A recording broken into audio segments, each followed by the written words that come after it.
जय हिंद दोस्तों। डिस्क्लेमर पढ़ लीजिएगा। एप्लीकेशन रिजेक्ट हो रहे हैं। जी हाँ, एप्लीकेशन अगर सही से नहीं लगाओगे, रूल रेगुलेशन अगर आप नहीं समझोगे तो फिर आपका रिजेक्ट हो ही जाएगा। बहुत सारे लोगों का होगा।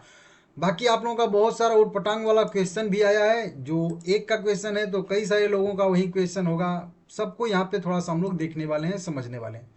सबसे जो मेन एक चीज आपको फोकस में रखना चाहिए, एक कह लीजिए एक इंपॉर्टेंट अपडेट है जो सबको जानना जरूरी है। 20 नवंबर 2025 ओपनिंग डेट है, सबको पता है, ठीक है ना। वहीं पे ऑफर क्लोजिंग मतलब क्लोजिंग डेट जो है वो 26 नवंबर 2025 दिया गया है। अब यहीं पे सबसे पहला तो एक खेला हो जाएगा। अगर आप इंतजार करोगे 26 26 26 तो कब ट्रेन निकल जाएगी आपको पता ही नहीं चलेगा। 26 तारीख में वो आप लोगों को कैसे अभी बताता हूँ, देखिए। हालांकि कई जगह पे लिखा है कि एप्लीकेशन रिसीव करने का टाइम जो रहेगा वहाँ पे 1 बजे रहेगा, कहीं पे 12 बजे लिख रहा है, कहीं पे 5 बजे लिख रहा है, ठीक है ना। इस तरीके से लेटर ऑफ ऑफर में भी लिखा होगा। और ये मैं आप लोगों को बताया भी हूँ कई बार। लेकिन जो अभी मैं आप लोगों को दिखाने वाला हूँ वो आप अपने ब्रोकर के ऐप पे जरूर से जरूर जो है यहाँ पे मतलब चेक कर लीजिएगा। नहीं तो हो सकता है कि टाइम हो लेकिन आपका ब्रोकर एक्सेप्ट ना करे। कई सारे लोग तो यह भी कह रहे हैं जो ये कमेंट में कि मेरे पास 17 इक्विटी शेयर है, मैं 3 इक्विटी शेयर के लिए एलिजिबल हूँ, और जब मैं अप्लाई करने के लिए जा रहा हूँ तो मेरा ब्रोकर जो है वो 3 ही शेयर अप्लाई करने के लिए बोल ही रहा है, 17 शेयर अप्लाई करने के लिए बोल ही नहीं रहा है। तो ये सारी दिक्कतें हैं, उनको भी मैं बताऊंगा। तो जो अभी मैं आप लोगों को बता रहा था कि टाइम की बात करेंगे यहाँ पे, एप्लीकेशन वाली टाइम की। तो आप अपने हिसाब से यहाँ पे 5 PM तक यहाँ पे दिया गया है, ठीक है ना। नीचे की साइड में भी देखेंगे तो डेट जो जहाँ पे लिखा है वहाँ पे ये लिखा रहता है। जो मैं एक बार दिखाया हूँ, बोला भी था कि आप लोग जो है यहाँ पे मतलब सही से कर लीजिएगा, ठीक है ना। इस तरीके से चलिए, यहाँ पे डेट टाइम तो कुछ नहीं लिखा है, केवल इसी तरीके से लिखा है। कहीं ना कहीं लिखा था नीचे की साइड में एक जगह। लेकिन आपको अपने ब्रोकर के ऐप पे ही करना है, क्योंकि आपको अप्लाई वहां से करना है, दूसरे से नहीं करना है, कहीं से दूसरी जगह से नहीं। तो देखिए, जैसा कि मेरा पेटीएम मनी मैं यूज करता हूँ, यहाँ पे देखोगे तो एक इंपॉर्टेंट अपडेट है, यहाँ पे भी इंपॉर्टेंट इंफॉर्मेशन है। बाय बाय का स्टेप बताया गया। तो ये सारे के सारी चीजें आपको पता होनी चाहिए। बताया हूँ दूसरी दूसरी वीडियो में, लेकिन टॉपिक इंफॉर्मेशन वाली नहीं थी वो, तो अंदर बताया हूँ कहीं ना कहीं सब में। अब ये जो यहाँ पे लिखा है ना, this buyback close on 26 November 2025 at 7 AM। समझ रहे हो आप लोग? बहुत छोटा छोटा दिख रहा है ना। तो मैं वीडियो अभी रिकॉर्ड कर रहा था, फिर मैं स्टॉप करके गया, इसको यहाँ पे स्क्रीनशॉट लिया ताकि थोड़ा सा आपको जूम करके दिखा सकूँ। यहाँ पे अब ये चीज़ देखिए क्या लिख रहा है। उतना साफ दिख नहीं रहा होगा, लेकिन उम्मीद है कि मैं जो बोल रहा हूँ आप उस पर विश्वास करोगे। This buyback close on 26 November 2025। यहाँ पे देखिए 7 AM लिखा है, मतलब सुबह में। समझ रहे हो? मतलब 26 तारीख को अगर अप्लाई नहीं करता हूं तो मेरा ब्रोकर जो है पेटीएम मनी, ये 7 बजे तक ही, 26 नवंबर को 7 बजे तक ही पेटीएम मनी अप्लाई करने का मुझे ऑप्शन देगा। उसके बाद ऑप्शन ही नहीं देगा। भले ही टाइम 12 बजे तक हो, 1 बजे तक हो, 5 बजे तक हो, उससे मतलब नहीं है। लेकिन ये यहाँ से नहीं लेगा। तो क्या मैं करूँगा? अपना शेयर दूसरे अकाउंट में ट्रांसफर करके फिर अप्लाई करूँगा? ऐसा तो नहीं कर सकता ना। तो ये सबसे इंपॉर्टेंट अपडेट है, और आप अपने ब्रोकर के ऐप पे देख लीजिएगा कि वो लास्ट टाइम कब बता रहा है। ऐसा नहीं कि इंतजार करते करते करते करते काम खत्म हो गया, ठीक है ना, ये चीज। उसके बाद बायबैक रिजेक्ट हो रहा है ना आप लोगों का। कई सारे लोगों का कमेंट आ रहा है कि बायबैक मतलब रिजेक्ट हो गया, ज़्यादा इक्विटी शेयर बायबैक करने के लिए दे ही नहीं रहा है, जितना एक्सेप्टेंस रेशियो इंटाइटलमेंट आया था उतना ही ले रहा है ऑटोमेटिक। एडिट करने का ऑप्शन ही नहीं दे रहा है। जैसे कि मैं आप लोगों को बताया था ना अपने में एडिट करके, जो अप्लाई करने वाला वीडियो था, मेरा एक ही इंटाइटलमेंट था, 10 मेरे पास शेयर थे, तो मैं 10 आपको दिखाया था कि नहीं दिखाया था? वही चीज़ यहाँ पे, ठीक है ना। तो देखिए, इसमें सबसे पहले तो कुछ महत्वपूर्ण आपको जो है अपडेट रखने चाहिए। देखिए, स्टेप है, सुनिश्चित करें कि आपके पोर्टफोलियो में बायबैक आवेदन के लिए निःशुल्क स्टॉक मौजूद हो। जो भी आपके पास शेयर है वो निःशुल्क होना चाहिए। मतलब उस पर एम टी एफ जैसे कोई बकाया वकाया नहीं होना चाहिए। कि आप क्या किए कि 18 तारीख को या 19 तारीख को एम टी एफ में शेयर खरीदे, और फिर उसके बाद जो है उसी को अप्लाई कर दिए। ये सब सिस्टम नहीं होना चाहिए। 1 रुपये का भी आपके शेयर पे प्लेज व्लेज ये सब नहीं होना चाहिए। नहीं तो फिर दिक्कत हो जाएगा। फ्री होने से चाहिए सारे के सारे आपके शेयर। ऑफर अवधि के दौरान वांछित मात्रा से लेकर बायबैक के लिए पात्र मात्रा तक आवेदन करें। अब इसको समझ लीजिएगा, ये क्या कह रहा है कि मतलब वांछित मात्रा मतलब जो आपका इंटाइटलमेंट है, और जो बायबैक के लिए आप जितने तक पात्र हैं, ठीक है ना, उसके अंदर ही आप अप्लाई करिए। जैसे कि मान लेते हैं कि अगर किसी बंदे के पास 100 शेयर रिकॉर्ड डेट पे था, रिकॉर्ड डेट 14 नवंबर पर 100 शेयर उसके पास था, तो उसको 100 शेयर था और वो मान लेते हैं कि 18 या 20 शेयर के लिए इंटाइटलमेंट है, तो 18 से लेके 100 के बीच में ही आप अप्लाई करिए। हालांकि 18 के नीचे भी कर सकते हैं, कोई दिक्कत नहीं है, नीचे करेंगे। लेकिन अब आप चालाकी में ये चीज़ कुछ लोग अपनाते हैं। जैसे राइट इशू होता है ना, तो राइट इशू में हम लोग को मान लेते हैं कि 10 आरी शेयर मिला है ना, तो हम क्या करते हैं कि 100 आरी शेयर अप्लाई कर देते हैं कि 10 तो हमारा तो मिलेगा ही मिलेगा, और बाकी ऊपर मिल गया तो और बढ़िया। ये वाला थियरी नहीं लगाना है आप लोगों को, नहीं बकवास हो जाएगा। जितना आपके पास रिकॉर्ड डेट तक था शेयर, मैक्सिमम उतना आप अप्लाई कर सकते हो, अब करिएगा, नहीं तो फिर वही दिक्कत हो जाएगा। यहाँ बताया जाए कि ऑर्डर सबमिट करने पर EIEDIS प्राधिकरण प्रक्रिया पूरी करें। वही जो ओटीपी वाली प्रक्रिया है, उसको जो है आप जरूर से जरूर पूरा कर लें, नहीं तो फिर दिक्कत हो जाएगा। जब स्टॉक स्वीकार कर लिए जाएंगे तो आपको सूचित कर दिया जाएगा, और राशि आपके सीधे जो डीमेट अकाउंट में आपका बैंक अकाउंट जमा होगा ना, जो डीमेट अकाउंट से जुड़ा होगा आपका बैंक अकाउंट, उसमें डायरेक्ट पैसा आएगा, आपके डीमेट अकाउंट में नहीं आएगा, सीधा आपके बैंक में जाएगा, ठीक है ना। उसके बाद कुछ और महत्वपूर्ण यहाँ पे सूचना दी गई है, जो मैं आप लोगों को बता दे रहा हूँ, सुनिए आप। हो सकता है ये छोटा छोटा है, आपको ना दिख रहा हो, ठीक है ना, लेकिन जो मैं बोल रहा हूँ उस पर ध्यान दीजिए। केवल रिकॉर्ड तिथि पर आपकी होल्डिंग तक उपलब्ध फ्री होल्डिंग मात्रा को ही बायबैक के लिए लागू किया जाएगा। मतलब यही वाली सेम टू सेम लाइन यहाँ पे भी महत्वपूर्ण सूचना में भी लिख रहा है कि उतना ही करिएगा जितना रिकॉर्ड डेट तक आपके पास था, ठीक है ना। बायबैक प्रक्रिया से पहले गिरवी रखी गई होल्डिंग को वापस लेना आवश्यक है।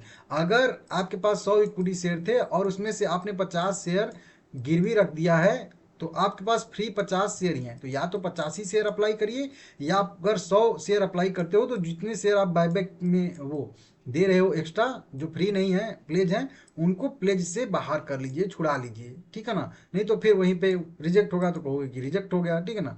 एक बार प्रस्तुत बायबैक आवेदन को संसाधित होने के बाद रद्द नहीं किया जाता। एक बार जो आप बायबैक में एप्लीकेशन लगाओगे, प्रोसेसिंग होगी, उसके बाद जब एक बार एक्सेप्ट हो जाएगा आपका एप्लीकेशन, तो उसके बाद उसको रद्द वद्द मत करिएगा। नहीं तो रद्द करके सोचोगे कि फिर से अप्लाई कर देते हैं, अभी तो 10 ही अप्लाई किया था, करना था मुझे 100, वो सब मैटर नहीं रहेगा, नहीं तो फिर दिक्कत हो जाएगा, ठीक है ना। ये चीज़ यहाँ पे समझ लीजिए। स्वीकृत अनुपात की गणना ऑफर विंडो के बाद की जाएगी। तो जो भी आपका एक्सेप्टेंस रेशियो आएगा, 100 शेयर अगर आप अप्लाई किए हो, तो पहले आपको नहीं पता चलेगा कि कितना आपका एक्सेप्टेंस में जा रहा है। तो ये अंदाजा लगा के अगला स्टेप जो है वो इम्पोर्टेंट है, कि आप अप्लाई कर दिए 100 शेयर और आपको लगा कि नहीं यार मेरा तो 20 ही जाएगा, तो 80 शेयर क्या करता हूँ कि 1600 पे भाव चल रहा है, अभी 2 दिन में थोड़ा सा मोमेंटम आया है तो बेच देता हूँ 80 शेयर। ये मत करिएगा, ठीक है ना, अंदाजा लगा के पहले से। और यही वाली लाइन नीचे लिखा भी है, ठीक है ना, कि सुनिश्चित करें कि आप बायबैक के लिए आवेदन करने के बाद अपनी होल्डिंग न बेचेंगे। समझ में आया। 100 शेयर है तो ऐसा नहीं वही तरीका लगा लीजिएगा कि प्राइस थोड़ा सा मोमेंटम कर गया तो बोलो कि उतना तो बायबैक में जाएगा ही नहीं, 30 ही जाएगा, 40 जाएगा, तो 60 एक्स्ट्रा ही रहेगा, उसको पहले से ही बेच देते हैं। ये सब मत करिएगा, पूरा का पूरा एप्लीकेशन भी हो सकता है रिजेक्ट हो जाए। तो इस तरीके से यहाँ पे ये सारी की सारी चीज़ें आप लोगों को याद रखनी पड़ेगी, और इसके तहत ही आपको करना पड़ेगा, नहीं तो बाकी बहुत सारे लोग वहाँ पे कमेंट कर रहे हैं मेरे यूट्यूब पे यहाँ पे कि भाई एप्लीकेशन रिजेक्ट हो जा रहा है। आज मेरा 5 शेयर अप्लाई किया मगर रिजेक्ट हुआ, क्या रीज़न है। तो देखिए रीज़न अब तो मैं यहाँ से बैठ के क्या बताऊंगा, अब पता नहीं आपने क्या गलती किया होगा। जब रिजेक्ट हुआ होगा ना, तो उस रिजेक्ट जब हुआ है तो वहाँ पे रीज़न वो बताया होगा, ठीक है। ऐसा नहीं कि बिना रीज़न बताए रिजेक्ट किया होगा, वो रीज़न बताया होगा। उस रीज़न को पढ़िए, आप अंग्रेजी में दिया है तो हिंदी में कन्वर्ट करिए, पढ़िए, और फिर उसको जो है आप वो चीज़ ठीक करके आप अप्लाई करिए, ठीक है ना। कहीं ना कुछ दिक्कत होगा, तभी आपका जो है यहाँ पे मतलब रिजेक्ट हुआ होगा। तो चलिए कुछ इंपॉर्टेंट क्वेश्चन है, 19-20 से क्वेश्चन है, उसको मैं देख लेता हूँ।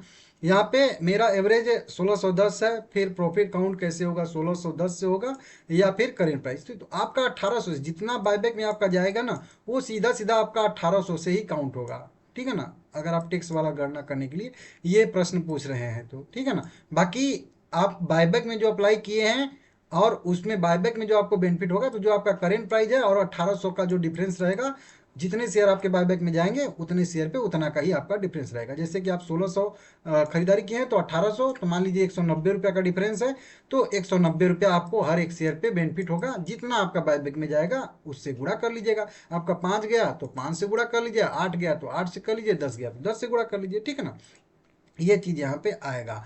बाकी यहाँ पे बताया गया ये भी भाई जो मैं समझाया हूँ ही कि अगर आप रिटेल कैटेगरी में हो कहीं पे भी हो, बायबैक वाला टोटल अमाउंट आपका जितना एक्सेप्टेंस रेशियो आपका आएगा, जितना एक्सेप्ट होगा, जितना आप अप्लाई करें वो, और आपका टोटल इनकम, वो टोटल मिला के 12 लाख के अंदर ही रहना चाहिए। बस इतना आपको पता रहना चाहिए, बाकी सब छोड़ दीजिए, ठीक है ना। यहाँ पे कुछ लोग कह रहे हैं कि 15GH एग्जाम्प्ट हो जाएगा, मतलब ये होता है। तो अब उतना देखिए, मैं टैक्स की मुझे जानकारी नहीं है। ये आप अगर टैक्स वैक्स बेनिफिट का कुछ ये होता है तो आप उसको देख सकते हो, ठीक है ना। 2 दिन में कितना अप्लाई हुआ, चलिए इसकी वीडियो में बाद में बताऊंगा आप लोगों को, बहुत ज़्यादा है। देखिए यहाँ पे भी रिजेक्ट हुआ, तो भाई 12 लाख से 18 लाख वालों का क्या। तो देखिए आपने अगर CA हैं आपके पास, अगर आप 12 लाख से 18 लाख में हैं तो नॉर्मल सी बात है कि आप ITR फाइल करते होंगे। तो फ़ोन करके एक बार घंटी बजा दीजिए कि भाई क्या करना चाहिए, मेरे पास इतना है, मेरा इनकम उस बार आपने भरा था तो इतना था, तो इतना इतना ऐसे ऐसे है, तो क्या करना चाहिए, तो वो बता देंगे तुरंत कैलकुलेट करके, ठीक है ना, 1 मिनट में। 10% TDS, तो TDS कटेगा तो वही बात है, ITR फाइल करेंगे तो वहाँ पे जो है आ जाएगा ना, उसमें क्या करना है। पेटीएम पेमेंट एक्स, हाँ 3 दिसंबर या उससे बाद आ जाएगा, 1-2 दिन में आ जाता है, ठीक है ना। तो उसमें उतना 1-2 दिन पहले या बाद में। भाई क्या मार्केट टाइम के बाद, हाँ मार्केट टाइम के बाद भी आप बिल्कुल अप्लाई कर सकते हैं, सुबह दोपहर शाम, सोते उठते जागते बैठते कभी भी अप्लाई करिए, वो कोई नहीं रोकेगा। जैसे IPO जब भी मर्जी तब भी अप्लाई करते हो ना, तो वो जो है कर सकते हैं, बिल्कुल कर सकते हैं। जीरोधा हो चाहे कोई हो, ठीक है ना, यहाँ पे जीरोधा लिखा है, कुछ भी हो कर सकते हैं कभी भी। यहाँ पे लिखा भी हूँ, देखिए रिप्लाई किया हूँ। भाई 16 करोड़ सब्सक्रिप्शन हो चुका है, तो ये तो बकवास है, इस पे मैं वीडियो बनाऊंगा, कल बनाऊंगा, क्योंकि एक टॉपिक इसको छोड़ देता हूँ।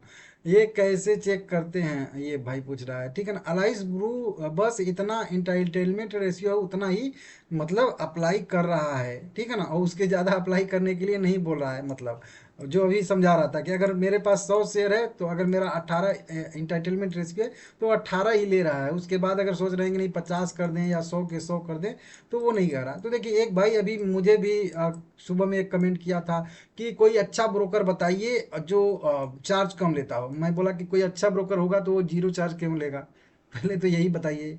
मेरा सामान बढ़िया रहेगा तो मैं उसको फ्री में क्यों दूंगा, सबसे मेन चीज़ यही होता है, ठीक है ना। तो थोड़ा सा अच्छा ब्रोकर रखना ही चाहिए, ठीक है ना। नहीं तो आप जीरो जीरो जीरो जीरो के चक्कर में, फ्री के चक्कर में जाएंगे तो फिर यही चीज़ होगा, ठीक है ना। तो अब पता नहीं क्यों अलाइस ब्लू उतना ही अप्लाई करने के लिए दे रहा है। मैं तो जहाँ तक जानता हूँ, जितना भी मैं सभी, अभी वो हम लोगों का वो एफिलिएट वाला सब सिस्टम थोड़ा सा बंद हो गया है ना। नहीं तो हम लोग 5-5 7-7 अकाउंट ओपन करके, हर एक ब्रोकर का अकाउंट ओपन करके लिंक शेयर करते थे डीमेट अकाउंट में, वो वीडियो के डिस्क्रिप्शन में। लेकिन अभी नहीं, समझ में आ।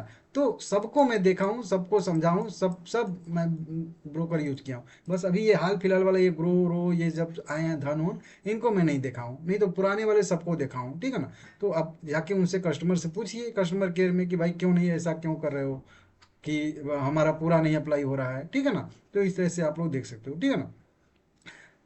17 शेयर है, 3 शेयर, हाँ यही इनका भी यही प्रॉब्लम है कि जीरोधा में भी बोल रहा है, जीरोधा कंसोल में, कि 17 शेयर इनके पास हैं, 3 शेयर के लिए एलिजिबल हैं और 3 ही शेयर ले रहा है, 17 शेयर ले ही नहीं रहा है। तो अगर वहाँ पे एडिट करने के लिए दे रहा है 3 शेयर की जगह पे 17 शेयर, तो एडिट कर दिया, नहीं तो फिर जाके जीरोधा से पूछिए आप लोग, ठीक है ना। इस तरीके से यहाँ पे, तो इस तरीके से यहाँ पे है, आप लोग देख लीजिएगा, ठीक है। अगर रिकॉर्ड डेट में 133 से ज़्यादा थे तो रिटेल से बाहर हो जाएंगे, जी बिल्कुल बाहर हैं, ठीक है ना। बाकी देख लीजिएगा आप लोग, कोई अन्य आप लोगों का क्वेश्चन है कमेंट करके जरूर बताइएगा, ठीक है ना।